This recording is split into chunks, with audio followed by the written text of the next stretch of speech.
이번 사순절 우리 주제가 동행입니다. 동행. 누구와 동행하냐에 따라서 그 동행의 그 질이 다를 것입니다. 오늘 우리가 함께 읽은 본문의 말씀은 우리가 동행하시는 하나님에 관한 놀라운 말씀입니다. 오늘 본문은 여행하는 순례객들의 노래를 담은 곡인데요. 여행할 때 여러분들은 어떤 마음으로 여행을 떠나십니까? 여행만큼 우리를 들뜨게 하는 게 없죠. 그 이유는 우리가 가보지 않은 곳을 간다는, 경험해보지 못한 것을 경험한다는 그런 설레임 때문일 것입니다. 하지만 여행은 그런 기대도 있지만 또한 우리에게 불안함을 주기도 합니다. 왜냐하면 가보지 않은 곳을 가기 때문에 교통편, 숙박, 먹고 보는 것, 이 모든 것들이 우리에게 예측을 벗어날 수 있기 때문에 불안하기도 합니다. 그래서 우리는 여행을 떠날 때 여행자 보험이라는 것을 들죠. 저도 한 몇 년 전에 외국에 가게 되었는데 그때 제가 깜빡하고 여행자 보험을 들지 않았는데, 꼭 여행자 보험을 들지 않으면 꼭 문제가 생기죠. 우리는 여행을 떠날 때 뭔가 불안하기 때문에 보험을 가입하고 뭔가 안전장치를 만들려고 합니다. 우리 인생을 여행에 비교합니다. 여정에, 순례에 비교합니다. 우리 인생이 상당히 기대가 되죠. 내일 또 어떤 일이 일어날까? 10년 뒤에 내 삶은 어떨까? 이런 기대도 있지만 또 한편 우리에게 불안함이 있습니다. 내 인생은 누가 보장해 줄까? 10년 후에 내 삶은 어떻게 될까? 이런저런 생각들을 하게 됩니다. 그렇다고 하면 우리 인생에는 어떤 보험 상품이 있을까요? 우리는 흔히 좀 돈을 많이 모아놓으면, 저축을 많이 해놓으면 그래도 내 삶이 좀 보장되지 않을까 생각을 합니다. 혹은 주변에 좀 인맥이 좀 발달해서 조금 그래도 권력층에 있는 사람을 알면 내가 좀 보장되지 않을까라는 생각을 할 수 있습니다. 이 모두 여행의 보험 상품 같은 것이죠.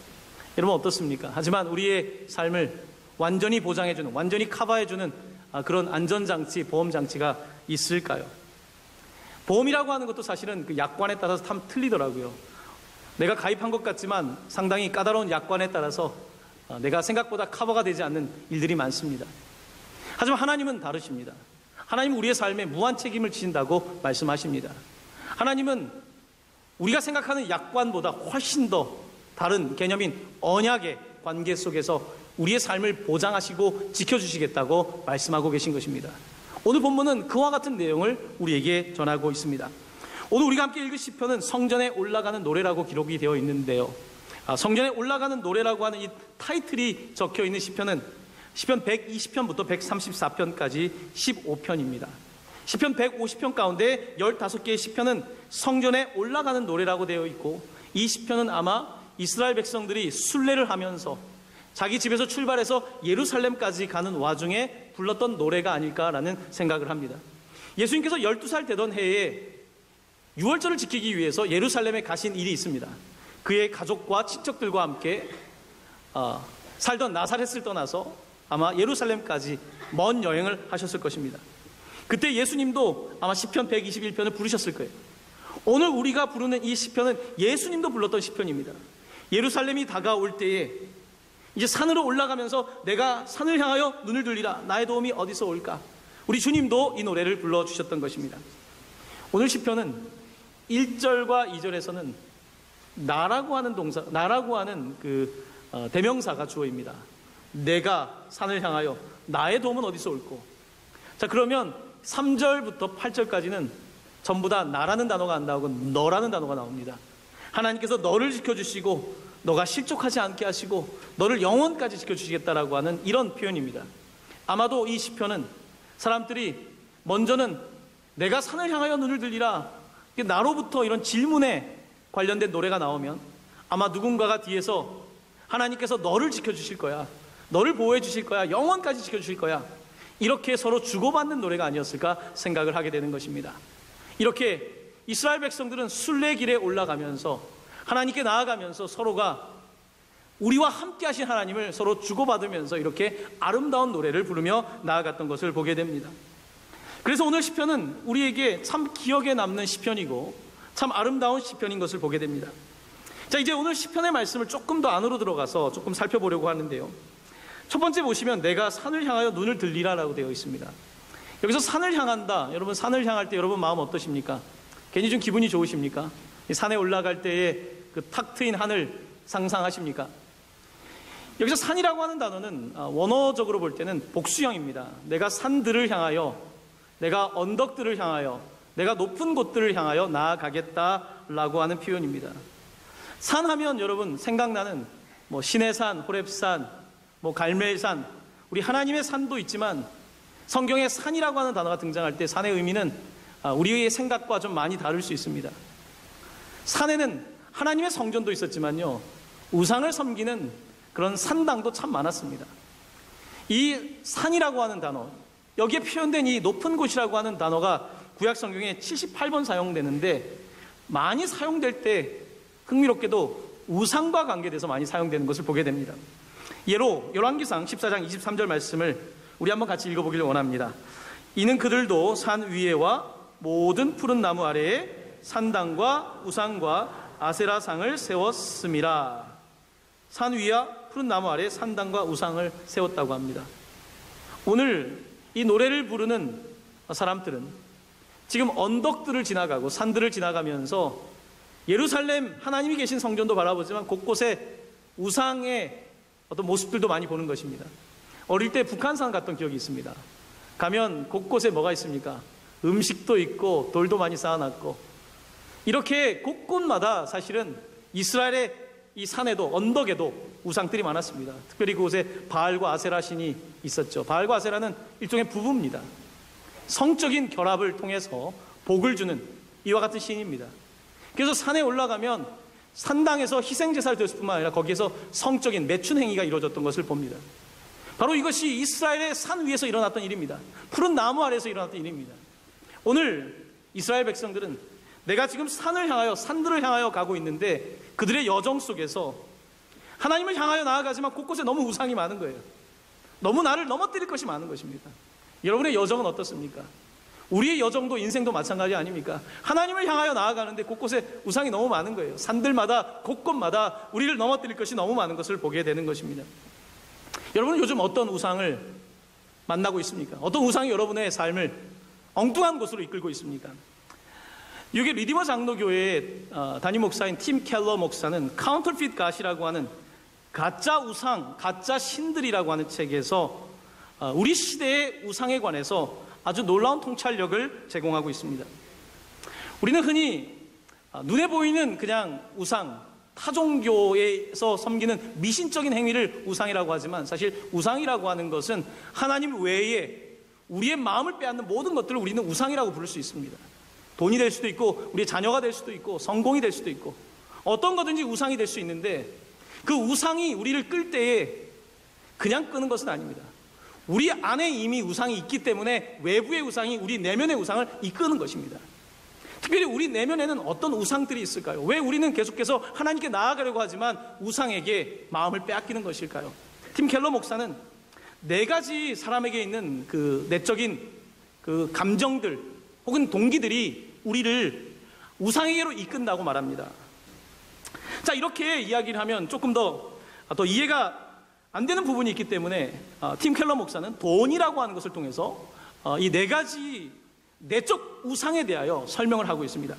자, 돈을 가지고 어떻게 이 돈이라고 하는 우상이 우리의 내면의 우상들을 이끌고 있는지 제가 여러분에게 잠시 말씀을 좀 드리려고 합니다. 첫 번째, 돈과 통제의 관계입니다. 여러분, 통제라고 하는 것은 내가 지금 미래를 통제하고 싶은 거예요. 우리 시대는 다 미래에 대한 불안함이 있습니다. 미래의 건강을 통제하고 싶으니까 건강 체크를 하죠. 미래의 은퇴가 불안하니까 우리가 계속해서 이 돈에 매이게 되는 거죠.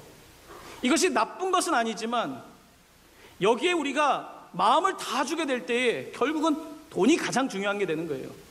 돈만큼 나를 통제하고 나를 지켜줄 수 있는 안전장치는 없다. 이것이 통제가 내 삶의 모든 것을 내가 통제하려고 하는 이 마인드, 이런 심리를 가지고 있는 사람이 돈을 대하는 태도인 것입니다. 자, 2번째입니다. 2번째, 인정받는 것이 중요한 사람은 어떻게 돈을 대하는가? 여러분, 내가 인정받으려면 어떻게 해야 됩니까?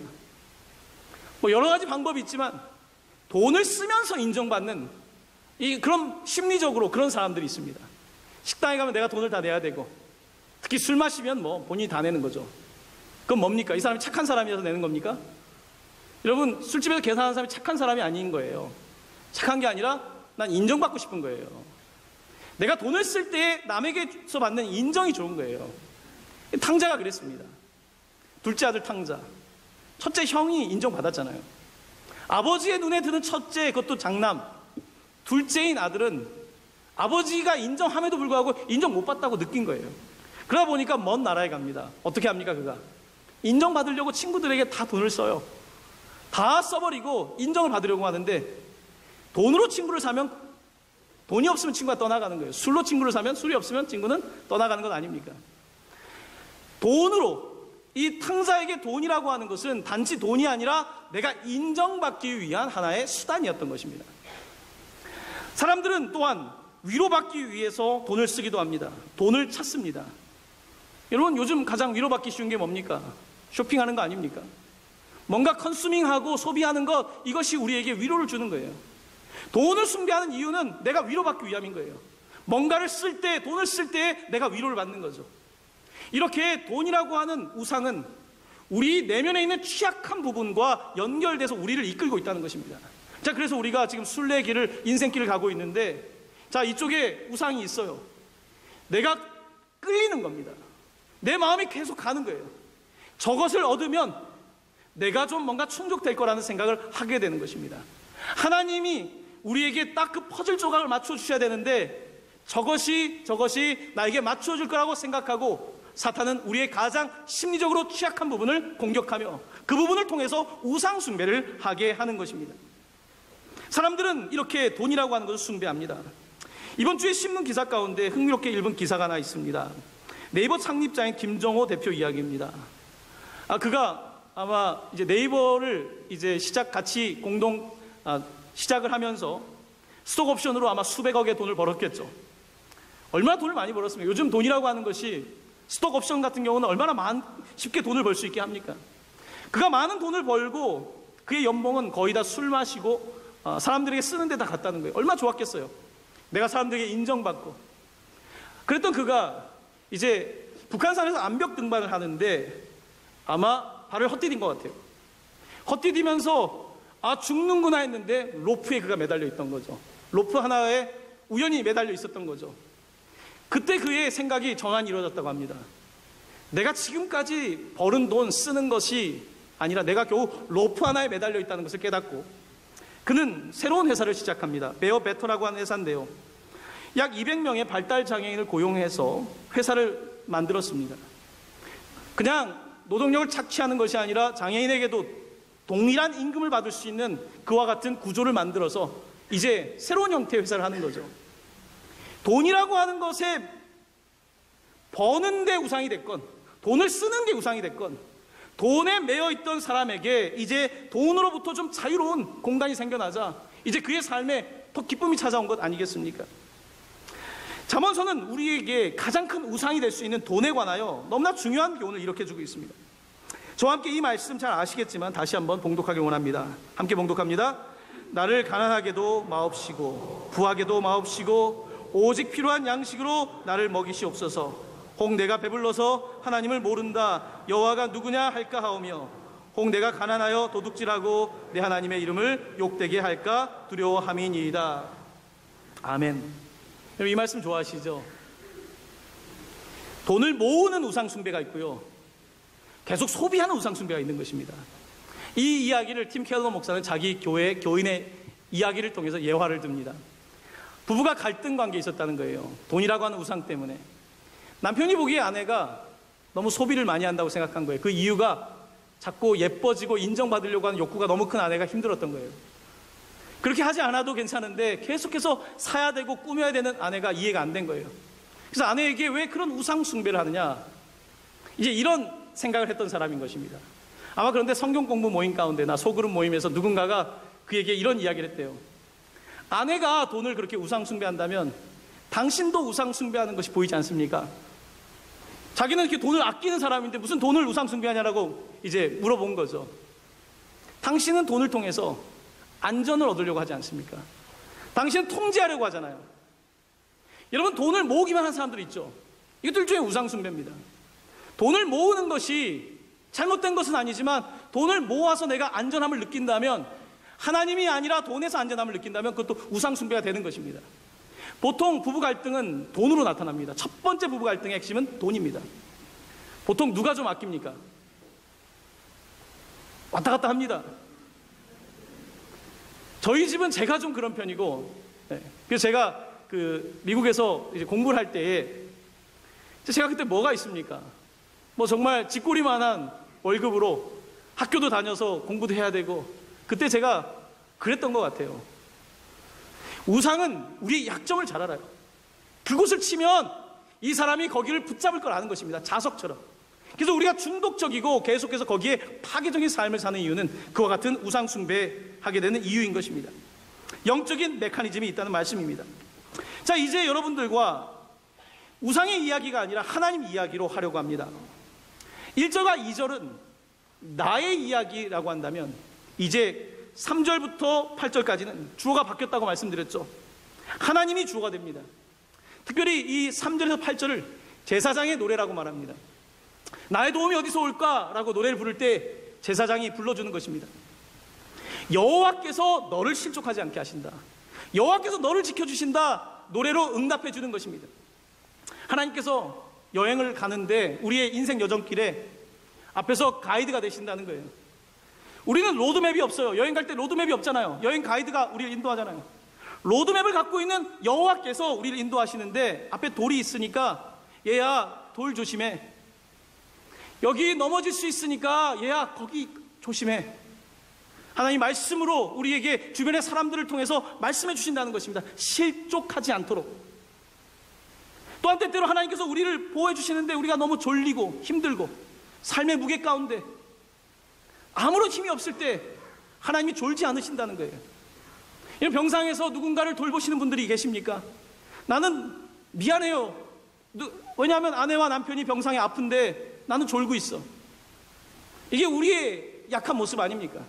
하지만 하나님께서는 졸지 않으신다는 것입니다. 주무시지 않는다는 거예요. 나는 내가 잘 수 있도록, 내가 졸 수 있도록 우리 주님께서 그렇게 로드맵을 가지고 인도하신다고 말씀하고 계시는 것입니다. 그리고 또 뭐라고 하십니까? 오른쪽에서 그늘이 되신다고 하지 않습니까? 얼마나 햇볕이 셉니까? 이스라엘 같은 곳에 가보면 오른쪽에서 양산을 들고 계신다는 거 아닙니까? 우리 지난번에 겉옷에 대해서 배우셨죠? 하나님께서 겉옷을 펴서 우리를 덮어주신다고 말씀하고 있지 않습니까? 그리고 낮에 해가 너를 상하게 하지 않고 밤의 달이 너를 해하지 아니한다고 말씀하고 있습니다. 낮에 해는 이해가 되실 거예요. 뜨거운 햇살. 밤의 달은 도대체 뭘까? 여러분, 이것은 고대인의 생각을 알아야 됩니다. 고대 사람들은 이 달을 위험한 존재로 생각했습니다. 어제 이제 제가 저녁에 이제 공원을 좀 가서 걷는데 어제 보름달처럼 막 달이 이렇게 딱 크게 제 정면에 보이더라고요. 오늘 설교가 생각났습니다. 풀문, 보름달은요, 늑대가 우는 시간이에요. 여러분, 공포영화 보시면 아시죠? 달이 딱 뜨고 공포영화 가운데선 늑대가 울고 뱀파이어가 나타나고 그런 거예요. 고대 사람들은, 심지어 아리스토텔레스도 이 달이 확 떠가지고 이렇게 풀문이 되면 사람들이 미친다고 얘기했어요. 그래서 이 보름달이 떴을 때 밖에 나가면 사건 사고가 많다고 생각했습니다. 달과 인간의 영혼의 상관관계를 그들은 그렇게 이해를 했다는 말씀입니다. 자, 오늘 이들은 낮을 걸으면서 해가 나를 상하지 못하게 하고 밤의 달도 내 영혼을 해칠 수 없다, 지금 이렇게 고백하고 있는 것입니다. 해와 달에는 또 다른 의미가 있습니다. 해는 이집트의 신인 라라고 하는 이집트의 신, 달은 난나라고 하는 메소포타미아의 신. 이 양쪽은, 여러분 사우디아라비아 국기를 보시면 달이 있잖아요. 초승달이 있잖아요. 이쪽 메소포타미아 지역은 달, 이쪽 이집트는 해, 바로. 해와 달이 우리를 상하지 못하게 한다. 이집트의 문명, 메소포타미아 문명. 여러분, 중요한 네 가지 문명 가운데 이게 두 가지 문명, 우리가 살아가는 이 세상, 이곳에서 어떠한 것도 너희를 해치지 못한다, 이렇게 말씀하고 있는 것 아니겠습니까? 오늘 시편은 이렇게 우리에게 하나님께서 우리를 보호하시는 것을 말씀하고 있는데요. 그 카발라라고 하는 유대교 신비주의가 있습니다. 이 카발라라고 하는 신비주의에 의하면 이 시편 121편을 그 아이를 출산하는 방에다가 걸어놨대요. 아이를 이제 아이 낳는 방에다가 이제 산파가 있고 그곳에 이 말씀을 걸어놨답니다. 화면에 이제 제가 이 화면을 보여드리는데요. 이 유대인들은 자녀가 태어날 때부터 처음에 태어나면 앞이 잘 안 보이잖아요. 그런데 눈을 뜰 때부터 히브리어를 보게 하고 히브리의 상징을 보게 하고 121편 하나님이 지금부터 영원까지 너를 지키실 거다.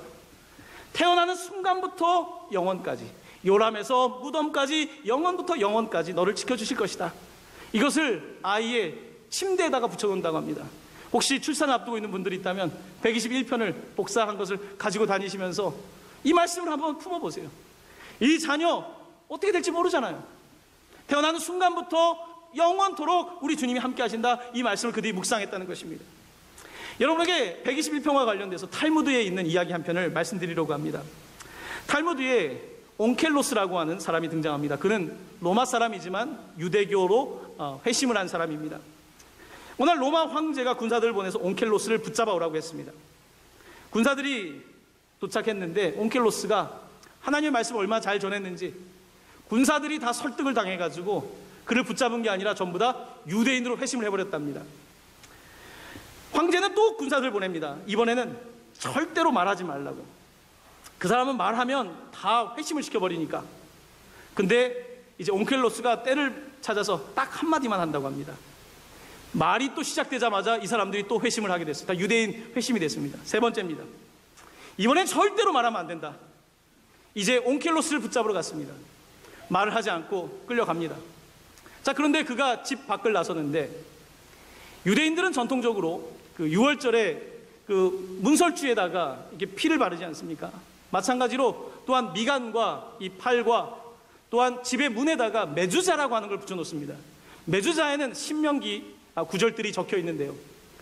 이 사람이 메주자를 만지는 거예요. 화면에 나와 있습니다. 벽에 있는 이 메주자를 만지니까 말을 하지 말라고 했는데 군인들이 또 물어봅니다. 도대체 지금 뭘 하는 겁니까? 그때 온켈로스가 이렇게 대답을 했다고 합니다. 세상의 관습은 왕은 궁전 안에 있고 보초가 문 바깥에서 지키는 것입니다. 그런데 여호와 하나님과 함께하는 종들은 집 안에 있고 오히려 하나님께서 집 바깥에서 그들을 보호해 주십니다. 시편 121편 8편 말씀처럼 하나님께서 여러분의 출발과 도착을 지금부터 영원까지 지켜주실 것입니다. 온켈로스가 이렇게 대답했다고 합니다. 놀라운 이야기입니다. 여러분, 우리가 살아가는 세상 속에서 나에게 뭔가 궁극적인 의미를 주고 내 삶의 목적이 될 것 같은 우상들은 실제는 자기들이 중앙을 차지하고 우리로 하여금 종이 되게 하는 것입니다. 돈이, 자녀가, 그 무엇이 우리의 삶의 중앙에 들어오게 되면 처음에는 내가 중앙에 있었는데 내가 내 집을 뺏기고 보초가 되는 거예요. 그런 것이 바로 알코올 중독과 같은 현상이 나타나고 있는 것입니다. 내가 내 삶의 주인이 아니라 내가 문 밖에 가버리는 것이죠. 하지만 하나님께서는 우리에게 온켈로스의 이야기를 통해서 하나님이 우리를 문 밖에 지켜주신다는 것입니다. 메주자를 쓰다듬었던 이 온켈로스, 그를 통해 주신 말씀은 하나님께서는 우리를 보호하시고 우리가 가장 100%의 삶을 살 수 있도록, 하나님이 주신 그 삶을 살 수 있도록 그가 우리를 지켜주시고 보호하신다, 이렇게 말씀하고 계신 것입니다. 사랑하는 성도 여러분, 우리의 인생은 여정입니다. 여러분의 여정은 현재 오르막길입니까? 낭떠러지 옆을 지나가고 있습니까? 가파른 내르막입니까? 어떤 곳을 지나가고 있습니까? 곳곳에 여러분이 힘들 때마다, 불안할 때마다 여러분들을 잡아끄는, 자석처럼 잡아끄는 우상들이 있을 것입니다. 이미 죄인인 우리들은 그 우상들에게 우리의 마음을 내어주고 거기에 순종하는 연약한 존재들입니다. 산들에 이미 우상숭배가 가득합니다. 우리의 문화 가운데 우상숭배가 가득합니다. 하지만 하나님께서 우리에게 말씀하십니다. 우리의 눈을 들어서 천지를 보는 것이 아니라 천지를 지으신 여호와를 바라볼 것이다. 천지를 만드신 여호와를 바라보는 것, 피조물이 아니라 창조주를 바라보는 것, 그가 우리의 삶의 가장 중요한 마지막 퍼즐 조각인 것입니다. 사랑하는 성도 여러분, 이 말씀을 기억하시고 이제 세상으로 나아가실 때 우리 주님께서 발 조심해라 얘야 말씀하시면 그의 음성을 듣고, 우리 주님께서 내가 절망하고 힘들어할 때 숨을 쉬지도 않고 깨어서 여러분을 보호해 주실 때 그 주님을 다시 만나고 곳곳마다 출입, departure, 입, arrival, 공항에서 출발하고 도착하는 것처럼 여러분의 출과 입을 지켜주신다고 하는 하나님을 따라서 여러분의 인생 가운데 주님과 동행하며 멋진 삶을 살아내시는 은혜가 있기를 예수님의 이름으로 간절히 축원합니다. 아멘.